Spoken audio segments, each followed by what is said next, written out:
గత ప్రభుత్వం జారీ చేసిన పట్టాదారు పుస్తకాల జారీలో ఇబ్బందులు ఎదుర్కొన్న రైతాంగం ప్రస్తుత కూటమి ప్రభుత్వం రాజముద్రతో జారీ చేస్తున్న విధానంపై పలువురు హర్షం వ్యక్తం చేస్తున్నారు. గురువారం గొట్టివాడ శివారు సాలపువాని పాలెంకు చెందిన సాలపు సూరిబాబు అనే రైతు తహసీల్దార్ అరుణ్ చంద్ర సమక్షంలో మీడియాతో మాట్లాడుతూ గత ప్రభుత్వ హయాంలో జారీ చేసిన పట్టాదారు పాస్ పుస్తకాలపై కొన్ని ఫోటోలు తమ రైతాంగాన్ని ఆందోళనకరంగా గురిచేసిందన్నారు. ప్రస్తుత కూటమి ప్రభుత్వం జారీ చేస్తున్న పట్టాదారు పుస్తకాలపై జిల్లా కలెక్టర్ రైతుల అభిప్రాయాలను తెలుసుకునే ప్రయత్నం కూడా చేయడం సంతోషంగా ఉందన్నారు. మరో రైతు బోండా శివరాం సాలపు సూరిబాబులకు పట్టాదారు పాస్ పుస్తకాలు జారీ చేస్తున్నట్టుగా తహసీల్దార్ ఆర్ఐలు పేర్కొన్నారు. మాది అనకాపల్లి జిల్లా సబ్బోడు మండలం కొట్టువాడ గ్రామం. నా పేరు సాలపు సూరిబాబు. నీటి శాఖ అధ్యక్షుడిగా నేను ప్రస్తుతం ఉన్నాను. గత ప్రవర్తించినటువంటి పట్టాదారు పాస్బుక్ల వల్ల మా రైతులు చాలా ఇబ్బందులు పడి ఉన్నాము.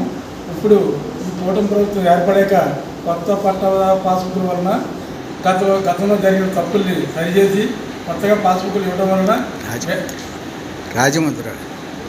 రాజముద్రతో ఇచ్చారు. రాజముద్రతో వేరే వాళ్ళ ఫోటోతో కాకుండా మా యొక్క ఫోటోతో మా పాస్బుక్లు ఇవ్వడం వలన బ్యాంకు వారు రుణాలు కూడా ఇవ్వడం జరుగుతుంది. లేకపోతే ఎవరికైనా సరే మా రైతు వారిగా తనఖాలు పెట్టుకున్నా సరే వీళ్ళు పడుతుంది. గతంలో నమ్మేవారు కాదు, మా భూమికి గతంలో ఇచ్చిన పాస్బుక్లు పెట్టి నమ్మేవారు కాదు. ఈ రోజున మాకు ఈ రకమైన సదుపాయాలు కలిగించినటువంటి నారా చంద్రబాబు నాయుడు గారికి అలాగే శ్రీ పవన్ కళ్యాణ్ గారికి మేము ధన్యవాదాలు పూర్తిగా తెలియజేసుకుంటాం.